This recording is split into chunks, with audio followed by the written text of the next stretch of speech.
Hello, everyone. Welcome. I am your host. I am Tami Stackelhouse, founder of the International Fibromyalgia Coaching Institute, author of Take Back Your Life and the Fibromyalgia Coach. And I am so happy that you're here. We are celebrating the launch of the brand new book, ChronicBabe 101, How to Craft an Incredible Life Beyond Illness. I am here with ChronicBabe herself, Jenni Grover. Hi, Jenni. Woohoo! Happy Thanks for launch hosting us. day.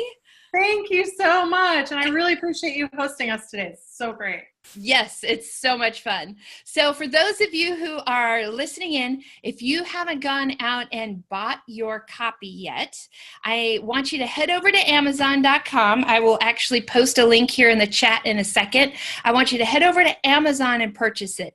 Right now, Jenni's book is at 514, which is pretty awesome, but I think we can do better. So I want you guys to help me out and head over there and let me post it right in here. There you go. That's the link to use. Now you can get it on Amazon in the Kindle version, the ebook version, for less than $6. So even if you have a paperback copy, I would love for you to invest $6 in helping Jenni get to #1. That's my personal goal.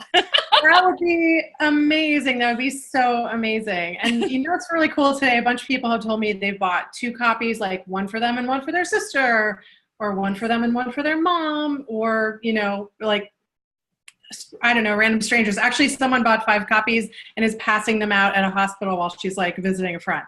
Oh, So, for sure. yeah. That's awesome. And you know, a lot of us invested in your Kickstarter campaign. I mean, I know I did.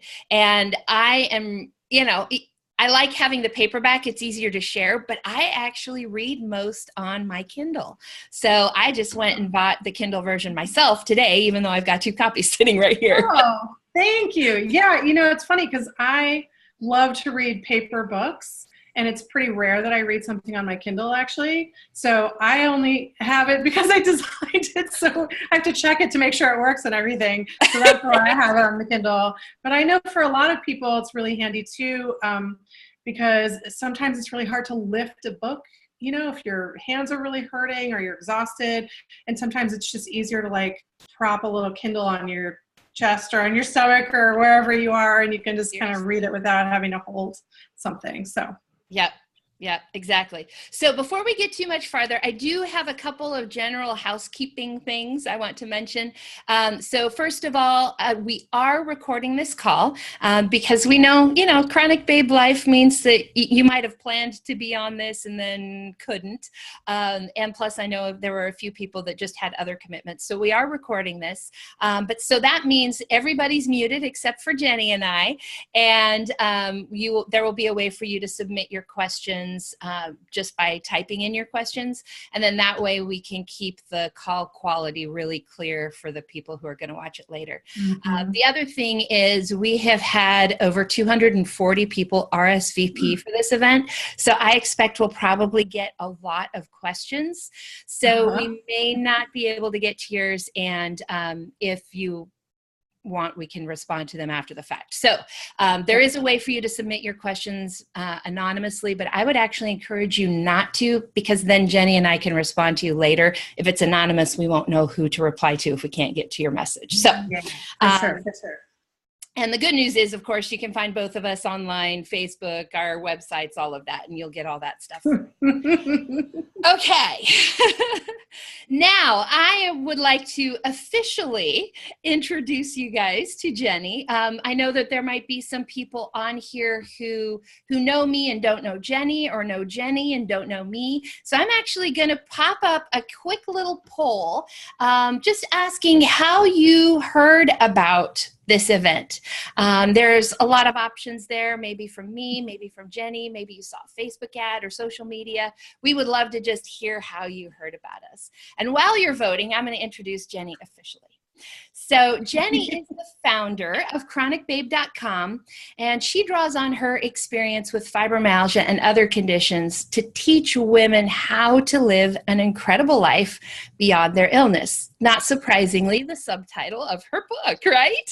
Mm-hmm. She tweets at ChronicBabe. She speaks on stage. She consults with clients, and she wants you to have fun even if you're sick. And I just want to add that, back in 2007 when I was diagnosed and I was searching the internet for answers and for some hope, that's when I discovered Jenni. That's when I discovered ChronicBabe.com. And I honestly, Jenni, I don't know if I've actually told you this, but I don't know if I would be where I am today if I hadn't found ChronicBabe, because it was the thing that let me see this doesn't have to be the end of my life as I know it. Right? Like I can still have fun. I can still do big things. So thank you. Oh, you're so welcome. Thank you for telling me that. I didn't, it's hard to keep track because I've been doing it since 2005. It's hard to keep track of where or when I've met people, like at conferences or online or on Twitter or wherever. And that's really great to know. Thank you. I love that is how you've been a Chronic Babe for 10 years. Yes, I have. So true. Okay, cool. So it looks like about 70% of the people, 67% found out from Jenni, and about 30% know me. Few people found it on Facebook, social media, and other things. I didn't have anybody marked a friend told me. So guys, you got to start telling your friends about this stuff. Don't just keep it all to yourself. Oh, goodness. Okay, let me share these results so you guys can see them too. There you go. Oh, that's cool. All right. So I love that we can see that. That's so fun to see how everybody found us. I love that. Yeah, I think it's super fun too. Jenni, we're now at 432. So way to go, guys. Keep going out there. Investing your $6 and getting Jenni to number 1. I love it. Thanks, everybody. This is so great. So first of all, I would just love to, Jenni, for you to share with us a little bit about your chronic illness story. So when were you diagnosed, with what? Just kind of give us the lowdown. Sure. So I was diagnosed with fibromyalgia 20 years ago. 20 years ago next month, if my records are correct. I should probably celebrate my 20th fibroversary with some kind of weird party. I don't know what it would be. Right. But I was 25. I mean, I just felt like I was still kind of a kid. So I was really kind of finding my way in the world. I was very early in my career, and I just ended a long-term relationship with the person I thought I was going to marry. And so it was like, not only was I just kind of a newbie in my work and really kind of broken a little bit in my relationships, and suddenly it was like, oh, you thought you were an athlete, but you can't walk more than a few blocks. So it was a really crazy moment of transition in my life. And in the subsequent years, within a couple years after that, I was also diagnosed with depression, anxiety, Raynaud's phenomenon, asthma, rosacea, IBS, just a handful of stuff, like so many different conditions. And then later on, I've been diagnosed with thyroid condition. So just kind of everything, like, it's a party in here, there's a lot going on. Right. Our conditions never come like one at a time, right? Like no, we are, especially is like autoimmune, we just get it all. Yeah. We are complex women. We contain multitudes of illnesses. Right. Oh my goodness. Yes. So I, those first few years I was pissed. Like I was so angry and so frustrated and scared, and I didn't have any peers that could relate to what I was going through at all. And then blogging started happening, and I'm a writer. I've been a writer my whole life. And I was like, I got to talk about what's going on with me. And I've had service in my life in some way since I was a very little girl. I was a Girl Scout all the way till graduating from high school, and I still sometimes consult Girl Scout troops because I'm kind of a nerd that way. Nice. And so I felt like I should try to do something good out of this thing that was really terrible. And I started doing ChronicBabe. I had a great friend, Matt Mays, who designed the first website, and then the subsequent second iteration and third iterations. And it was great. I started meeting all these cool people and getting invited to come to conferences. And, you know, this was like before YouTube and Twitter and Instagram or Tumblr too. So when you think about that, it's just like, oh, we just would hop on the web and that was it. And that was a pretty limited amount of stuff too. So it was a really interesting time to get started. And there's a handful of us who were all blogging around the same time. One of them, Carrie Sparling, is in my book. Like we started blogging within a couple weeks of each other. So it's kind of cool to see how that's evolved over the last 12 years. Oh, for sure. I know when I was looking, I want to say it was around 2007. That's when I got my official diagnosis, but I had had symptoms for quite a while. So it was kind of in that range that I was like starting to search, and there weren't a lot of options, and definitely not a lot of fun options, right? Like no. I felt like there were no fun options. Everything was dry, medical, horrifying, scary, depressing. You know, it was like, it was not fun in any way. So I was like, I'm going to go completely the other direction and just take this to a totally different place and see what happens, you know? Awesome. I love it. So before we get any farther, I actually meant to do this right from the get-go, but I want to talk terminology a little bit. So I would love for you to talk about the term chronic babe. There might be some people here on the call, you know, maybe there's a guy on the call, maybe there's some people who are maybe not as young as some of us. And I'd just love for you to talk about that, because I personally think that being a chronic babe is kind of a timeless thing, and it's more a matter of attitude than it is about sex or age. So yeah, that's a great question. That's totally right for me. So I, you know, when I started, I actually did a couple focus groups with a bunch of women with illness to come up with a name that was like fun and vibrant. And we wanted it to evoke like youth and, but also bring in the chronic illness stuff, but really, have a kind of irreverence to it. So the term chronic babe, you can really think about it in a few ways. You could think about it as someone who has chronic illness who's also a smoking hot mama, a babe. Or you can think about it as being a babe as being younger, or you can think about it as being a babe who's young at heart. I mean, I have women who write to me who are in their 90s who tell me they're so psyched to be chronic babes. And I'm like, you go, yes. When I'm older, like I am you, right? Like I want that. I mean, even now, like I know women, you know, my age, I'm going to be 45 this year. I know women my age who act like they're 90. And I mean, sometimes life puts all of its crap on us and we have good reason to feel and act like we're 90. But, you know, then there's these 90-year-old ladies who are like, yeah, I'm a chronic babe and I'm rocking it. And I'm like, yes, you are. So the term is really meant to be like a little irreverent, and catchy and fun. You know, after I launched it, one thing I didn't really think about was how a lot of people at the time were calling pot the chronic.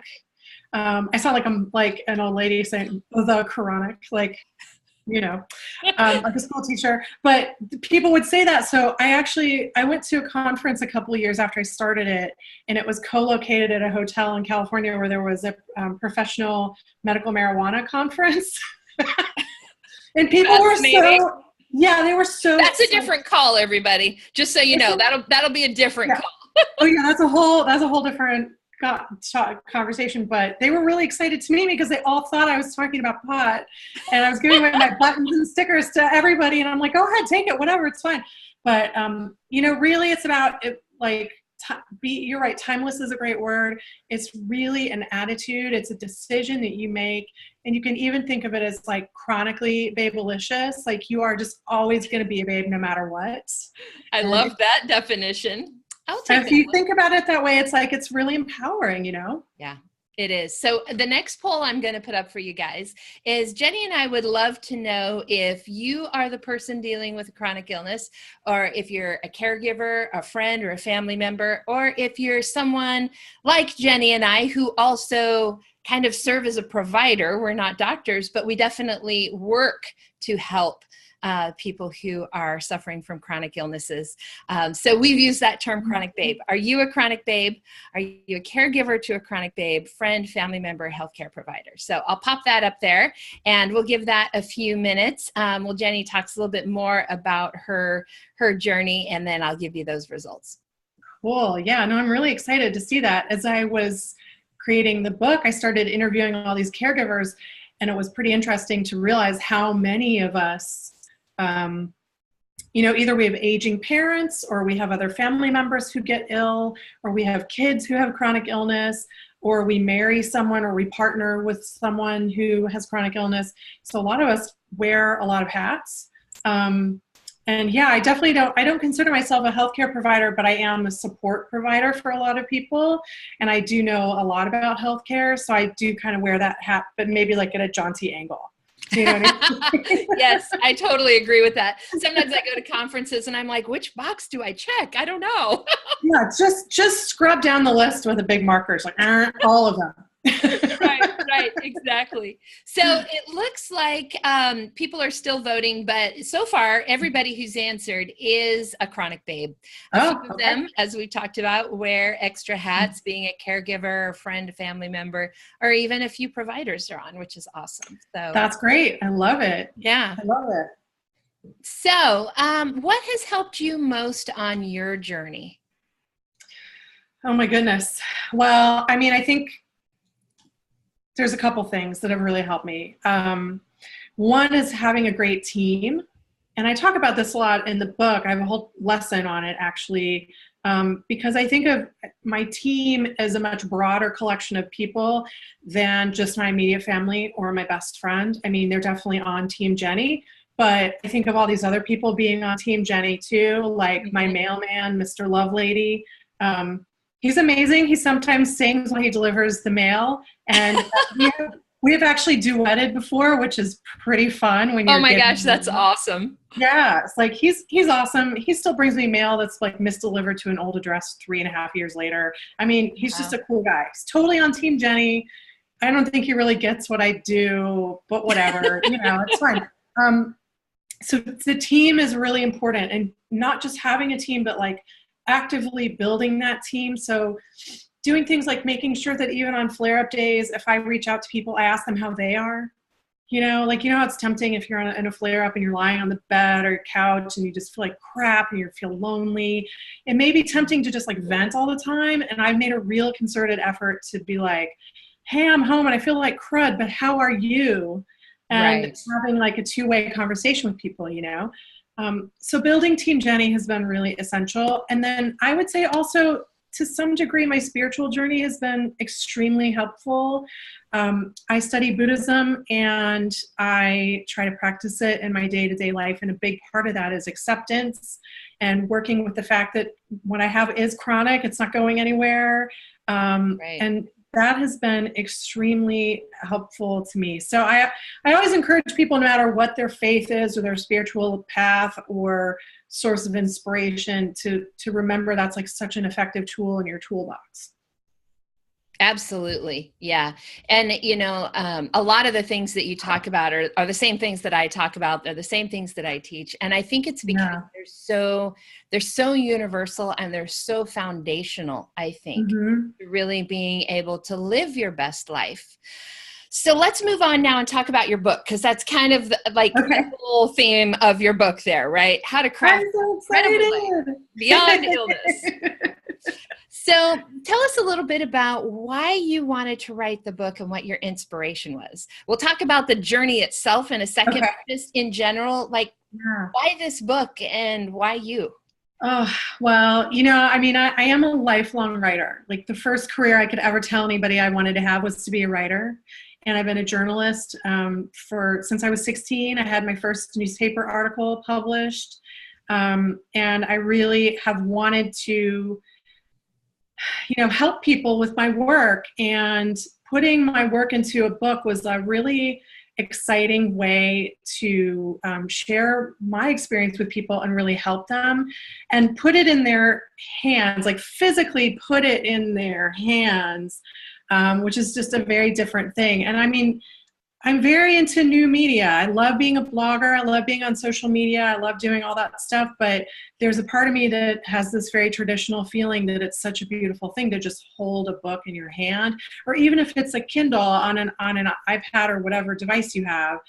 It's just a really nice, it's like a different way of absorbing information. And I want to be able to help people do that. So that's why I was like, I got to write a book. Awesome. Yeah, I totally agree. And, and I kind of ran into the same thing a little bit, but slightly different, which was, I can only help so many people as a coach. Like there's only so much of me, and trying to find ways to help people beyond what I can just do one-on-one, right? Like there are people out there reading my books that like might never have heard of me otherwise. I had a woman email me and say that her rheumatologist in Iceland told her to get my book. Like that's somebody that I never would have been able to help in my little world of Portland, Oregon. Oh, that's so cool. Yeah, I have a bunch of people from Iceland too who follow my work, and I just got an email from one of them who's been a reader for a long time, and she just bought her copies today. But yeah, it's like you can reach people in different ways, and I'm kind of enthusiastic about the idea that I might be able to reach some people who are a little more intimidated by new technology and new media, but might be excited about holding a book.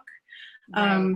Like my dad is not really into blogging, but he'll hold a book and read it. And that's good. That's good for him to read it, and there might be other people like that. So it's really fun to reach people in a different way.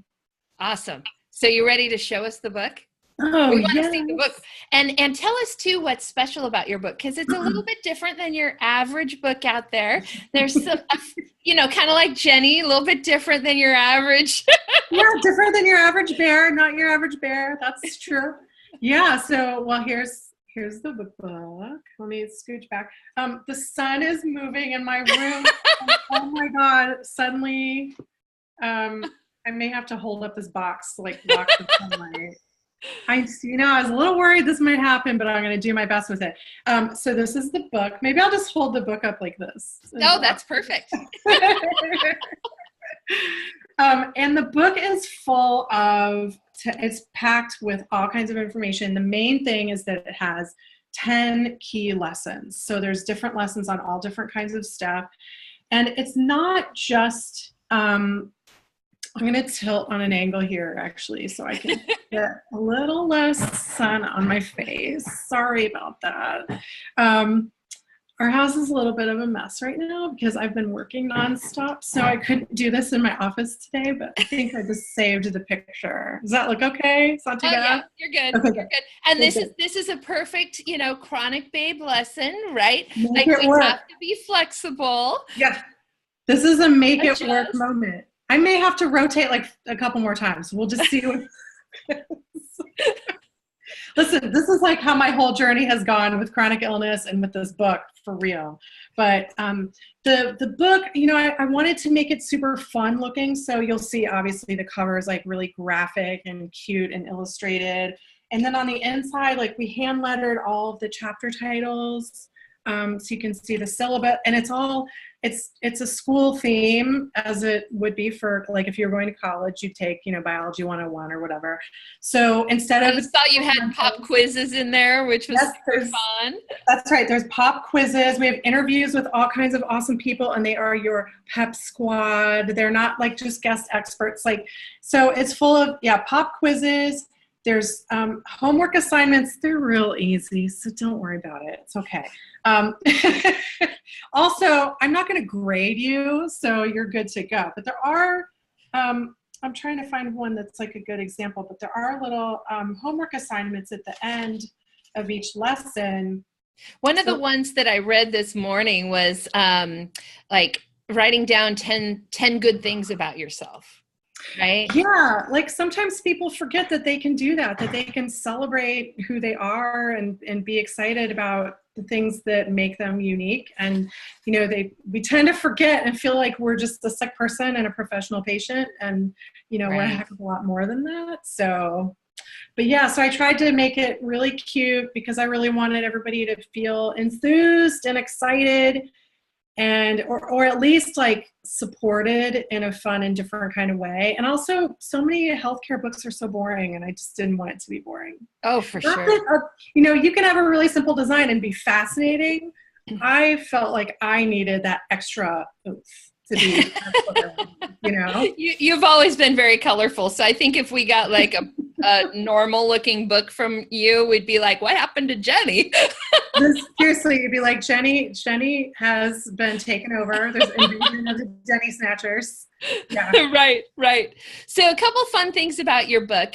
One, you have a lot of caregiver perspectives. I know that was super important to you. Mm-hmm. And one of the other things I thought was interesting was that one of your Pep Squad members is actually a sensuality expert. So talk about the caregiver perspectives, and let's talk about the sex thing a bit. Let's do it. I mean, let's talk about it. Yes, let's do that. Not that, you know, I mean, you're cute. This isn't that kind of show. Right. No, as I was planning the book and like really getting into the writing, I realized that there was an audience of people that was really being left out of the conversation a lot, and that's caregivers. And maybe part of that is because, like, as this book has been evolving, my relationship with my spouse has been evolving, and I've come to realize how much effort and work he puts into being my partner. And I feel like I don't want to disrespect that. I don't want to forget about it. It's super important to me.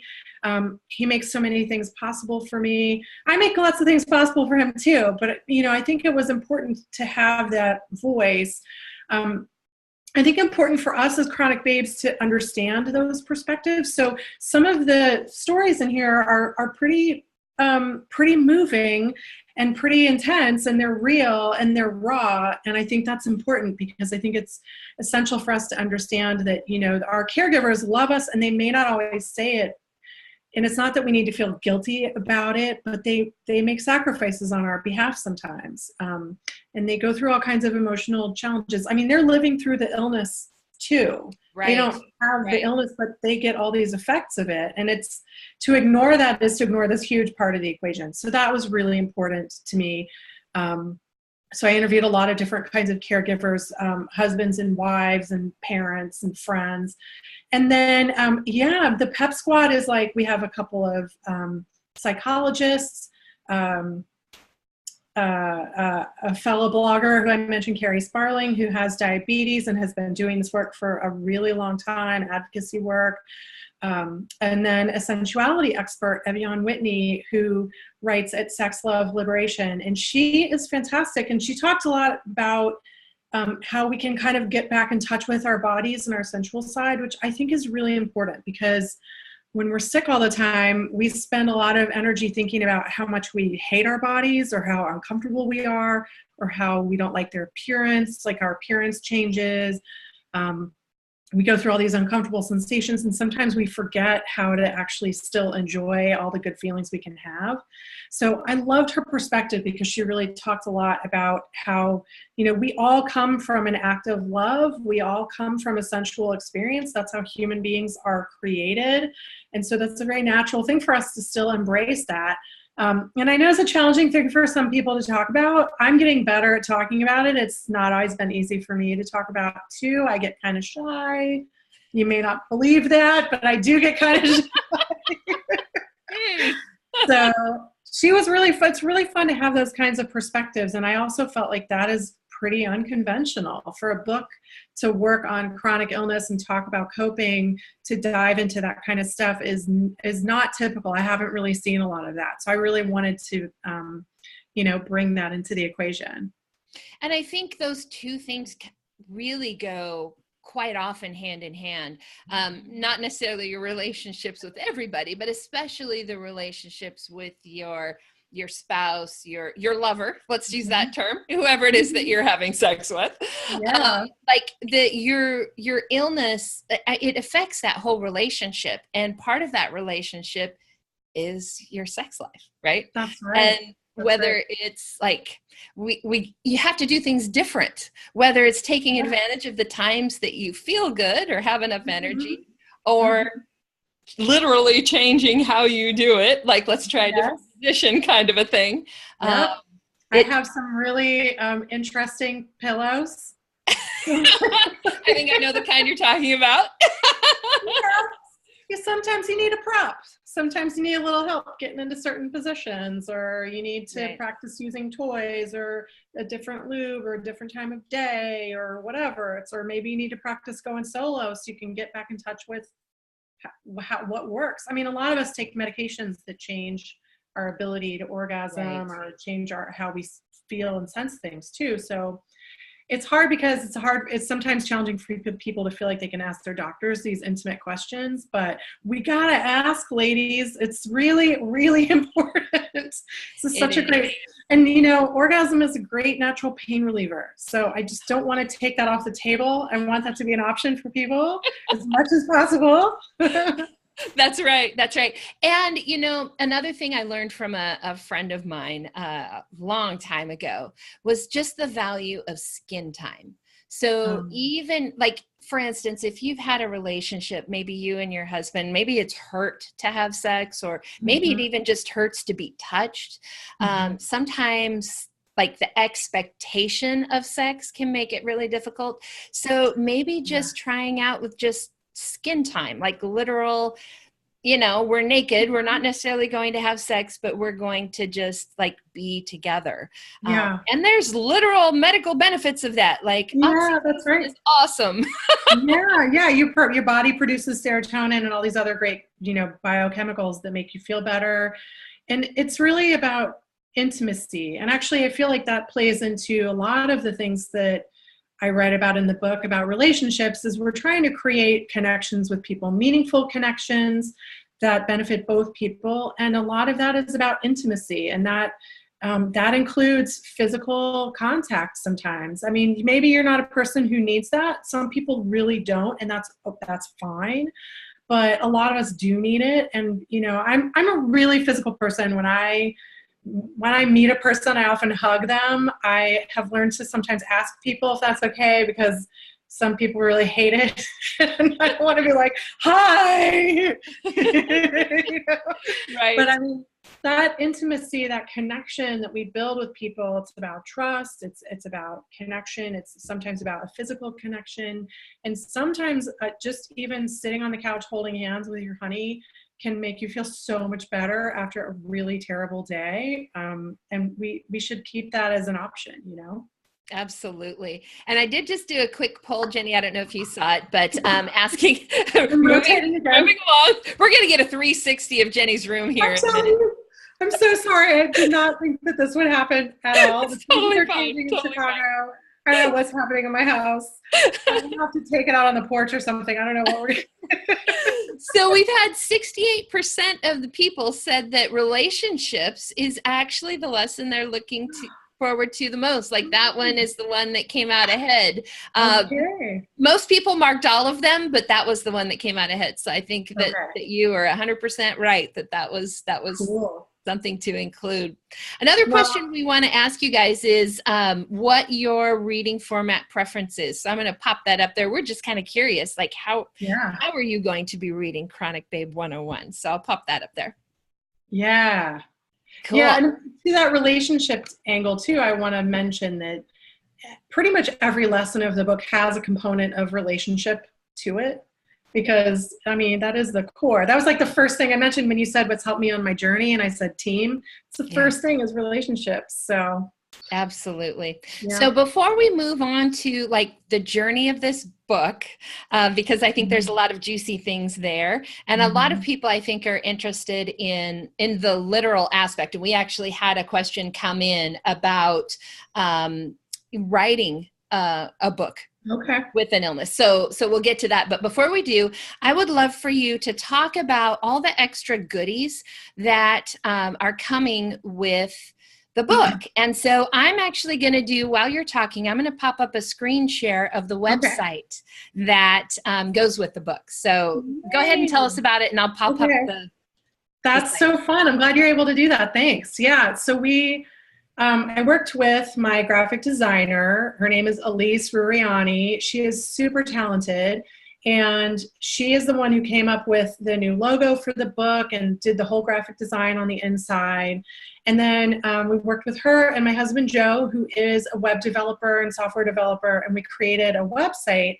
So as you look at the site, you can tell it's me. It's like there's rainbows and everything's pink and orange and sparkly. And we have all these sections. So like the Pep Squad audio, the interviews in the book are condensed so that I can make a whole book that isn't all interviews. But Right. on the website, you can listen to the full audio recordings of every interview that I did with all those 11 experts. And they're really, really rich. There's a lot of information there. The videos, or we like to call it our film club, like our AV club you would have after school maybe. Those videos are 10 life lesson videos I created with a really talented photographer and videographer named Elizabeth McQuern. And we shot those a couple of years ago, and they're based on just lots of life lessons from my experience. And they're really fun. You kind of get to see inside my day-to-day life. I mean, not like I hide that, but she really is like up in my business and my house and stuff. And so those are really fun, and they're meant to really kind of inspire and teach. The resources section has a bunch of different PDF downloads. So there's a discussion guide for people who want extra help as they read the book, or inspiration or guidance. And it's really good for book clubs. And then the extra credit section is actually a live link section. In the back of the book, there's a list of a little more than 300 different resources that I pulled together. So the extra credit is like all those links there on the website. So the website's got a ton of extra stuff that really fleshes out the book. And our goal was really to just make sure that people have all the resources we can give them, and really like lots of different ways to learn too, because we don't just learn from reading, we can learn from watching video or listening to conversation. And so I thought it would be really important for us to offer lots of different ways for people to learn. I think that's fantastic. There's also this little link right here to buy the book. Now, remember, you guys, I want you to go to Amazon right now. Use the link in the chat that I popped up there. But if you don't have a Kindle, if you want to read on your Apple device through iBooks, if you want to read on a Nook, if you go to that buy the book link in the upper corner, you will see all those different options. There's also some Jenni, move around because I'm trying to get another angle. I'm telling you, it's like I've never done this before. I swear to you, it's like the light of God's being like, whoa, there's Jenni. I know. I'm sorry. This is crazy. But we're here. We're making it work.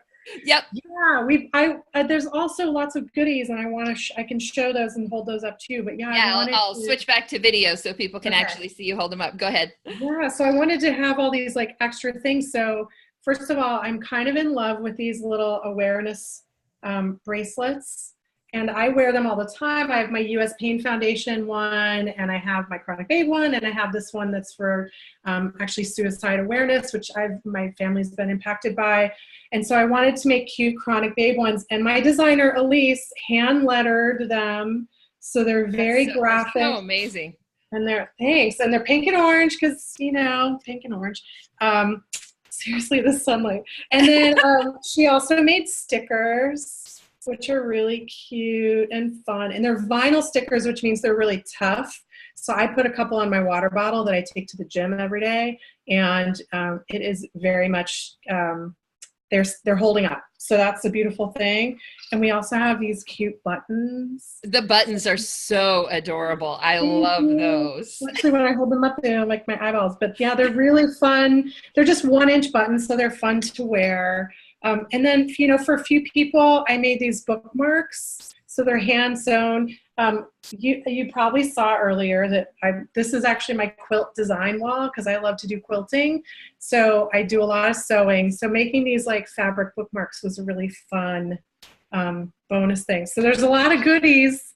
And you can get all of those things at my Etsy store. And if you see me in person, I will just hand you a bunch of stuff. So I'm not saying come find me all the time, but if you see me in person.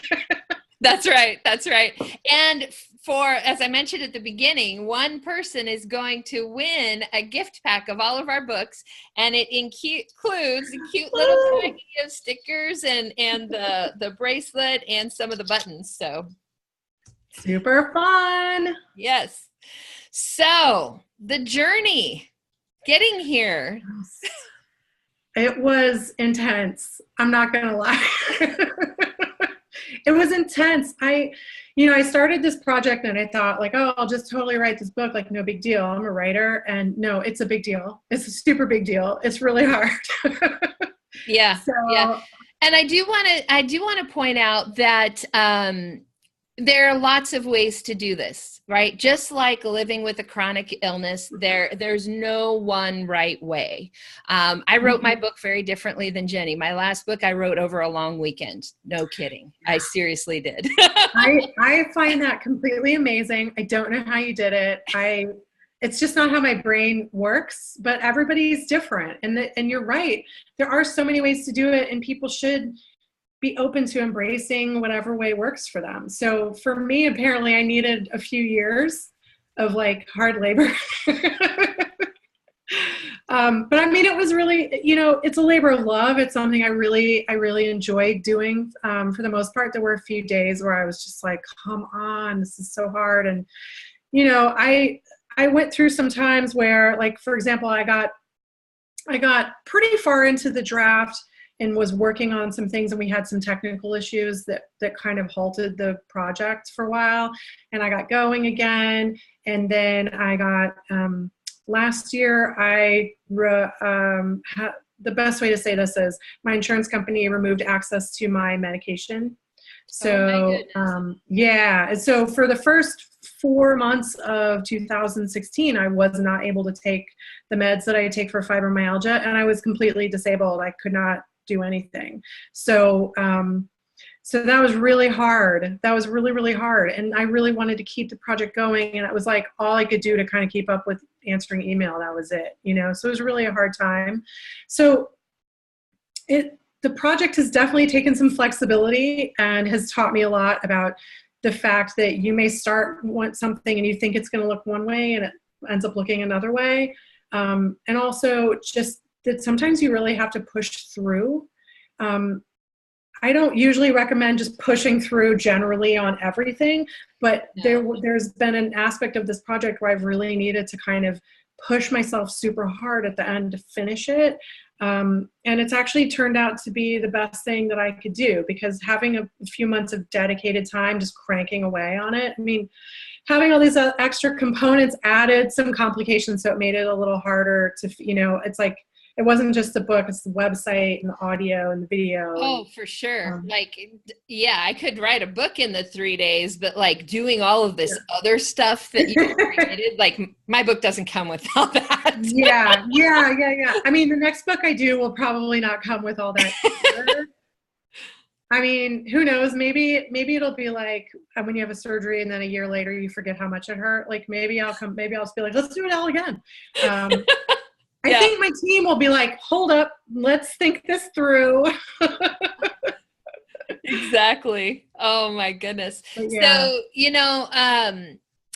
I think that this idea of comparing ourselves to each other, I think is worth talking about just for a minute. And I think largely because a lot of this, you got this one window where you've got I know. I'm sorry.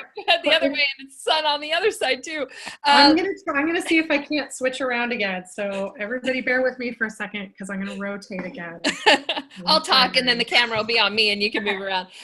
So, like right now, there's a lot of comparison that's happening in the fibro world because of Lady Gaga coming out that she has fibromyalgia, and so of course there's a lot of people concerned about that comparison happening, right? Like people looking at what she does on stage and saying, well, why can't you do that? Or even those of us with fibromyalgia saying how, we would feel that good if we had access to all of her resources too, right? So are you going to? I'm not even playing. I swear to God, I'm a professional. All right. Yeah, I think that's something that a lot of people have been talking about. I've seen a lot of very frustrated people and a lot of very worried people who are concerned that they're going to be compared or that they're going to be told that they have to be like her. And I've definitely had lots of people over the years talk to me about that and say, like, you know, you talk about getting manicures and martinis and you make it seem like it's so easy. And it's like, well, but it's not easy. And I've never hidden how hard it's been for me. I just also like to get manicures. Right, exactly. Oh my gosh, like without that fun stuff, like that's how we are able to get through the tough stuff, in my opinion. Yeah, right? Seriously. And the thing is too, is that like, even when I've been completely flat broke, I've still had a couple of bottles of nail polish in my bathroom and I can still put that on. And for me, not for everybody, but for me, it helps me feel normal. And it helps me feel like a woman and it helps me feel like my creative self. And so I love to do that kind of stuff. So I think you're right. Comparing ourselves never benefits anybody. It only makes us feel disconnected from each other and separate. And that's not a healthy way for us to be. So I think it's, I love to be different. And I mean, I don't set out to be different and weird just for the sake of it, but I love that I'm different from other people. And I love meeting other people who are so different from me. And I learn so much from them. We can all, if we think about it that way, we can all really learn from each other. And there's no reason why we should be like stuck in this lane of how we're supposed to be, Right. Exactly. You can just be you, like do you. And I'm not saying this to Jenni. I'm saying to those of you who are, the 58 of you who are here right now. That's what I'm saying to you is do you, be you. And you can be you with a chronic illness and do it brilliantly. Like you have your own special sauce to offer the world. You have your own light, your own talents, and just, figure out a way to offer that. I think so we're getting a tour of Jenni's house here. I know you're getting a full tour. I have my own light. I have an extremely bright light in the window behind me, but now I have fixed that. Yeah, everybody's so different, and we have an opportunity to be truly unique. And actually, that identity, like reclaiming that identity and being together, and having that very personal feel, is part of being a chronic babe. Is making sure that you still are who you are and you're not just a professional patient and you're not just a sick person. You are Tami, who is an amazing coach and has a really fun sense of humor and is vivacious. And like you have all these qualities, even when you're like sad on the couch, you're still you. Yep, exactly. So I'm going to jump into some of the questions that have been popped in here because I think they're very relevant to what we're talking about right now. But before I jump into those, I just wanted to share 72% of our people on the call are going to be reading the print book. 26% are going to be reading the Kindle. And at least for the people on the call, we don't have anybody on Nook or the iBooks. There is one person that says other, and I'm not sure what else there is. Oh, that's really fun though. Well, so I forgot to mention my Kickstarter, which I can't believe it, because without my Kickstarter project, I couldn't have done this. So Kickstarter backers had the option to get a PDF, and some people might just have a PDF because that's what they want to use. But yeah, Kickstarter was a really big part of my project's success. So I'm really thankful to all those people who helped make that happen.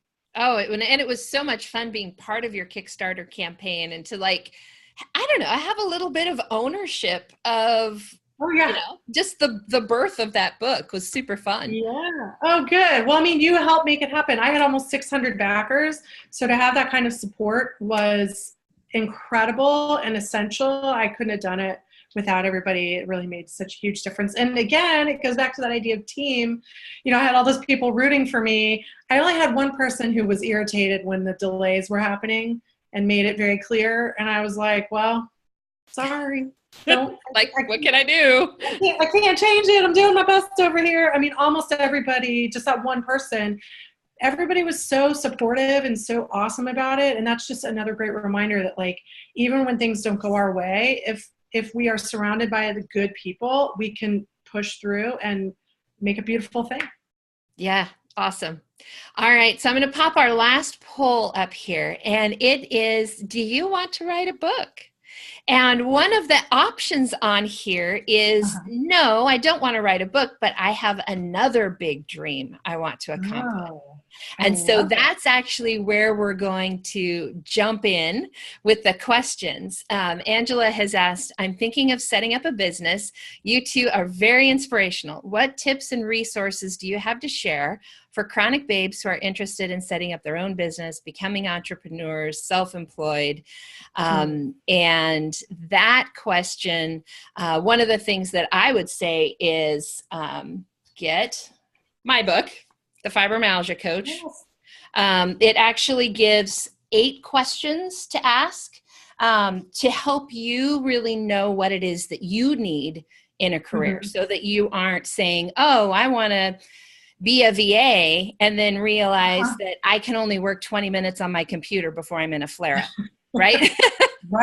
Right. I love that about your book, because I think that, you know, I get asked this question a lot, like, how do I start a business and take care of myself? And it's not, I mean, that's a relevant question, but more important, I think, at the beginning, especially, is figuring out what you're passionate about, what you're interested in, what makes you curious about the world, and also what you're able to do. Because to your point, I mean, you know, not everyone can be a writer, not everyone can be a coach. You have to really think about what is actually possible for me. And that includes thinking about workarounds. So I talk about this in my book. There's a lesson on work and school. You may feel like you can't do it the way you used to be able to do it, but now you can kind of come up with some workarounds. So there's actually, like, there's online universities. So if you can't go physically to college, you could do online schooling. There are lots of careers that allow you to work online now too. And then there's lots of just accessible accommodations that you can have made. So, you know, for example, when I'm usually in my office, I'm in a sit-stand desk, and I have all kinds of cushions and ergonomic things, keyboards and tricks that I use so I can keep writing, because it's hard to be a writer when your hands hurt all the time. And I've definitely had flares where Tami, do you have that too sometimes? I do sometimes. And so you were talking about your sit-stand desk and all of that. My office, not this one, but the one that I really work in, is actually a zero gravity chair with a stand for my laptop. Wow, that's my awesome. monitor, my laptop screen, you know, at the right ergonomic level and all of that. So, you know, finding the ways that you can be as physically comfortable as possible and still be able to work. The way that I got around my hands hurting when I was writing my book is I use the Pomodoro technique. I don't know if you're familiar with it, but it's a system of working where you work for 25 minutes and then you rest for 5. And you do that a couple of times and then you take a longer break. And that was sometimes hard to do, especially if I was on a roll. Like, I wanted to keep writing, like write for 2 hours, and that just no good physically. So that's a really tough thing. I will pop in the link to where you can find out more about the Pomodoro technique, but that's been hugely helpful for me. Yeah, that technique is great. I do something very similar. I have an alert on my computer. It's called break time. And if you just search for break time, it basically every 20, you can set it to your own parameters, but I have it set every 20 minutes. It freezes my computer and I take a 2-minute break. And then, like you're saying, every hour or so, I take a longer break. And I've learned to work weekends, work nights, spread my work out all over the place, which for some people doesn't sound appealing, but for me makes it possible. Yep. Exactly. And there's a couple of people asking about, yes, I know there's an app I use from the Pomodoro technique on my Mac, and I can't remember the name of it either right now. But if you search for Pomodoro, you'll most likely find it. So one of the other questions that was asked, and this kind of goes, these two questions go hand in hand. Rhonda asks, are you both really this upbeat? and then Juliana asks, first of all, she says, look at your quilt, exclamation point. So, thank you. And then her question was, what is the balance between real talk about the challenges of living with a chronic illness with hopefulness and forward looking. And I think that the answer to this really goes with the other question of, are we really this upbeat? And the answer to that question is, yes, this is really the way that I really am. I have my days just like everybody has their days. Yeah. But I think that's for me where the balance comes in. Like if I'm having a bad day, I allow myself to have a bad day. There are days I stay in my pajamas and I play video games or, binge watch on Netflix or eat bad food. Like, I'm real. That really happens. Yeah. But then I say, okay, now that we did that, let's move on. Yes, I totally agree with you. I think I am a pretty upbeat person. I can tend toward dark humor. And I do have anxiety and depression that I have to work with. And so, I mean, there's days, like I did full makeup for y'all. So that's like not a normal, I love doing it, but I don't know. I don't usually have the energy for it. So I can pick. It's usually like hair or makeup. And I'm going to go with hair every time. So, but also I have my hair cut in a way so it just naturally like dries like this. So I don't have to style it. That's another trick. Same here. Totally. Same here. Yep. I've been embracing my curly side for that exact reason. Me too. And you got to work with your stylist. They can hook you up. But yeah, I'm generally a pretty upbeat person. I really have worked on that a lot, though. I've been in therapy for a long time, and I've worked with other coaches and people who've really counseled me, and that helps a lot. I make a conscious decision to try to be as upbeat as I can and to laugh at silly things. I mean, like I was laughing at fart jokes this morning with my husband. It's like, you got to find humor where you can get it. And that is a really, really important tool for me in coping. But yeah, on the flip side, there are definitely days where I, live on the couch and yes, I will eat a bag of Cheetos or whatever, and then feel like, I wish I hadn't done that. And, but then, I mean, sometimes it happens, but it's okay. I'm not like a bad person if I eat Cheetos one day. It's all good. But yeah, I try to balance everything because this is real life. I mean, also, just you guys, you've been amazing because seriously, the rotation around this room with the sun, I really had no idea that was going to do that because I don't usually work in this room. You got to roll with the punches and you have to be flexible. And that's really so indicative of life with chronic illness is like, some days I'm going to feel great. And some days I'm going to feel like crud and have no good reason for it, no clear trigger. And I just have to choose to deal with it, make the most of the day, figure it out. And if, some days that just means canceling everything. And some days that means getting extra help from people. But for me, having a sense of humor and bringing color and creativity into my day-to-day is a big part of how I cope. Yes, for sure. And Cassandra said, and I think this is such an amazing insight that I really want to make sure everybody hears this. She says, so when one is having a bad day, part of acceptance is to not feel guilty about having that bad day. Oh, yes. And that is 100% yes. And also not feel bad or not feel guilty about the times that you do all the wrong stuff that is all the wrong stuff. Oh yeah. Guilt is no good. Guilt is not your friend. It doesn't help you feel better. It doesn't justify anything. It doesn't serve you. It's, we have to make the best of our everyday. And if you wake up every morning and you say, I'm going to try to do the best I can today, then you're doing it. You're working it. And if your best you can that day is to wear your pajamas and watch 10 episodes of Battlestar Galactica, like I totally have done the last couple days. If that's your reality, then that's fine, but it's that choice you make, I think, in the beginning of the day or whenever, that you're going to try to do the best that you can. And for me, that means if for me, it's like I like a spicy tuna roll and a little sci-fi and some couch time. And like, that's kind of my like soothing, that's like my comfort food kind of. And some days I have to do that so that I can do stuff like this the next day. You know, yesterday I was working, but I was like definitely not putting on makeup and definitely not being very physical with my work because I needed to save that energy so I can show up for y'all today and be here, which on this like super important day and a really fun event. So there's that balance, you know? Oh, totally. For sure. And then, by the way, I've noticed a few of you have put in questions that are a little bit more treatment oriented or medical in nature. And I'll just be honest, we're not going to go into those because I think, well, Jenni and I could tell you about the things that we do for our fibromyalgia. And as a coach, a lot of these questions I could absolutely help you with. To do it on a group call like this is kind of unfair.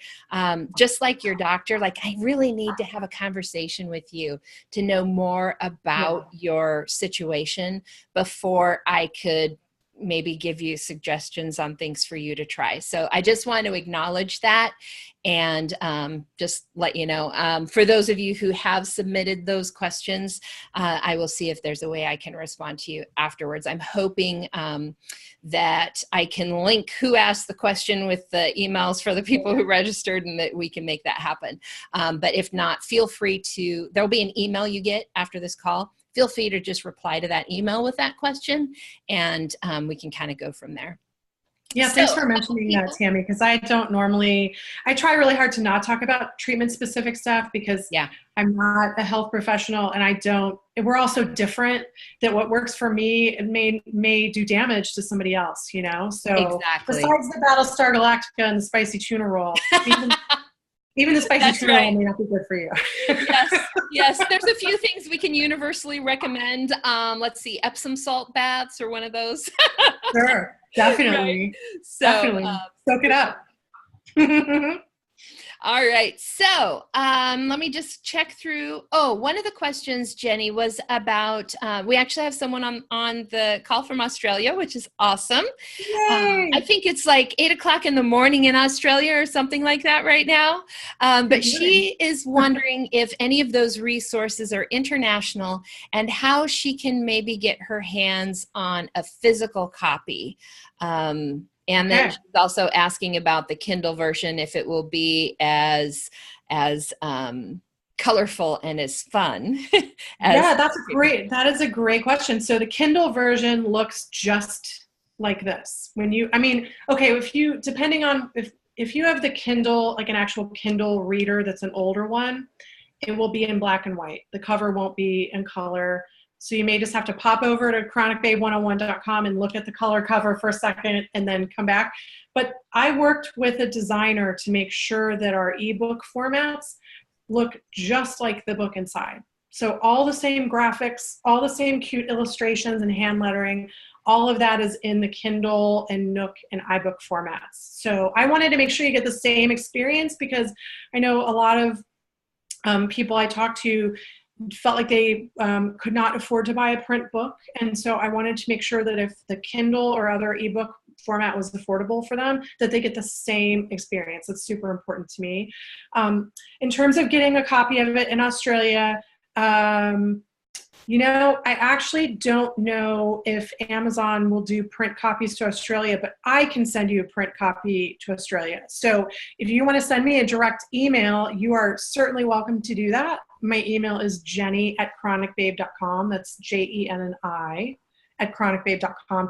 Please feel free to email me and I will make sure that we hook you up in the best way possible.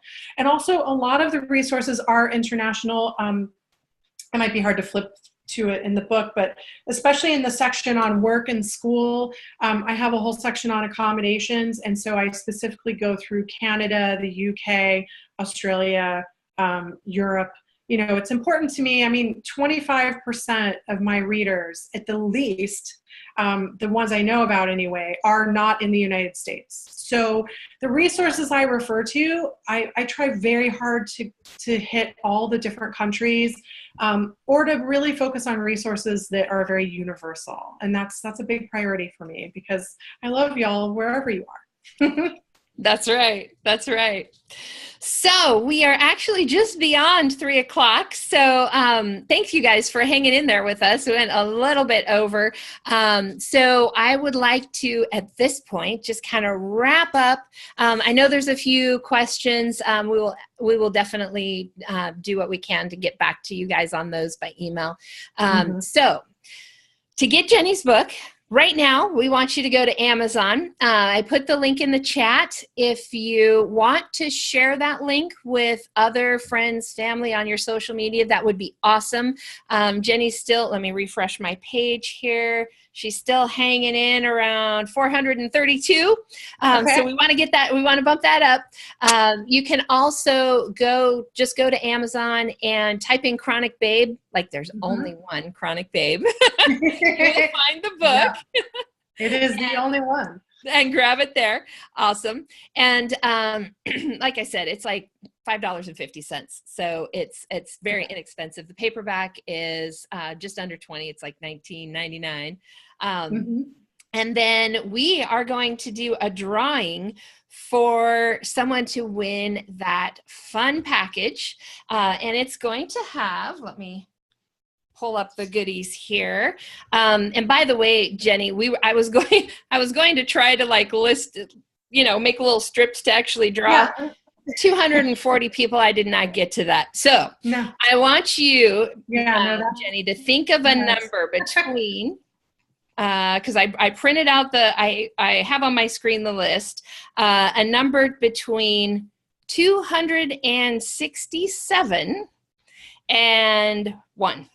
So think about that. And while you're thinking of the perfect number for our winner, I'll show you guys what you're going to get. So you'll get these little cute little baggies of all the goodies with the bracelet and the whole thing.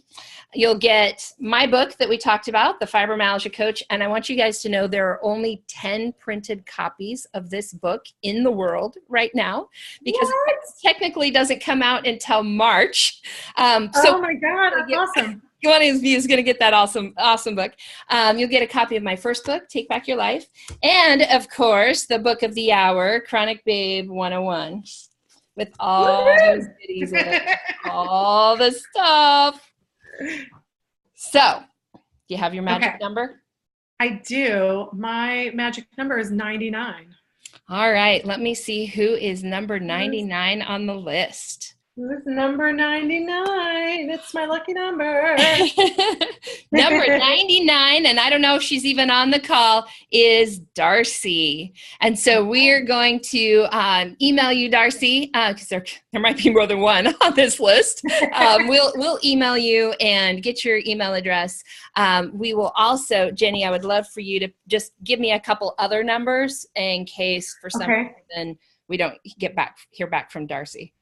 How about 27? Okay. And sorry, suddenly I can't do math. Fibro fog. Totally fibro fog happening in my brain right now. I said 27, right? How about 56? 56? Yeah, 27 and 56. So we have some backup. Awesome. And for those of you who want the goodies and didn't win them, the email that you will get a little bit later today, we've got to wait for the video to process and be uploaded and ready to go. But once that replay is done, you'll get an email from me with a link that will have all of the links to all 3 books. And also on the ChronicBabe 101 website, you can grab all those fun swag things. Yeah, I've got the cute little... Awesome. Oh, Darcy. Yes, I think that's even the right Darcy. Let me double check. One second. Oh, Darcy. Yes, it is. She's on the call. Yay, Darcy.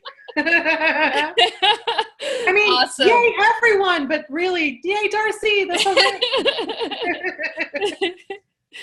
All right. Awesome. Lucky number 99. I love it. All right, everyone. So Jenni, any last comments? I did the poll for people who wanted to write a book, and the biggest response was, yes, I do, but I don't know where to start. Any last thoughts on that?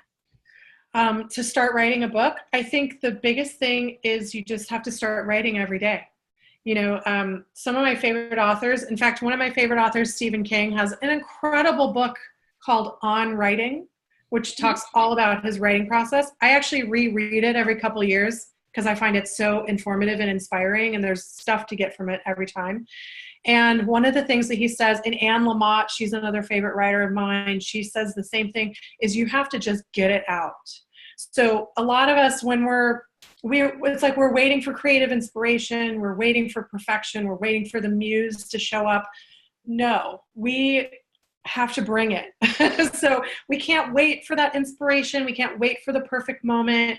We can't wait for everything to be just right, because it's never going to be just right. We create that moment. So just like I ask people to do as Chronic Babes, show up every day with your best intentions, give it your best shot. And really, if you're going to write a book, write for at least 10, 15 minutes a day, bottom line. Absolutely. And, I mentioned that my last book I wrote over a long weekend, and really the reason I was able to do that was because I have written a lot in my life, right? Like the technical skills of being able to write and knowing how to put my thoughts on a page. Like I had built up that skill, that muscle. I think a couple other pieces of advice that I would give, Jenni kind of touched on one of them, and that is don't get hung up on being perfect. Right? Like we think so often that in order to be able to help somebody, we have to have like special training, or I don't know. It all comes from thinking that we're not enough. And yeah. Oh yeah. That's such a great insight. You're right. We are enough. I mean, go ahead and get special training also if you want to. Absolutely. Like it's not going to hurt you, but don't let that stop you. And so the quote that was sort of my mantra while I was writing books is actually from John Acuff. And he says, 90% perfect and out in the world always changes more lives than 100% perfect and stuck in your head. You will always, you will always help more people by just simply trying to help people. So that's right. Believe that you can help people where you're at right now today. If you're living with a chronic illness, there is something that you have learned that could help somebody else. And so even if you don't start by like writing a book, maybe you just simply start by blogging and sharing your story, or sharing things on Twitter or whatever it is. The Stephen King book that Jenni mentioned is called On Writing. That's why it's like, don't make it extra complicated. It's just called On Writing. On Writing. The other piece of advice that I would give that I learned from my publisher is to know who your ideal reader is. So you can't write a book to the whole world like that. It gets watered down. It's super confusing. I'm actually reading a book that's a little bit like that right now. Like you can kind of tell the author doesn't really know who's reading the book, right? Are we getting too technical, or are we getting too, folksy or whatever? So know who you're writing to, and write it as a love letter, like from you to them. What is it that you want to share? Yeah, that makes it so much easier.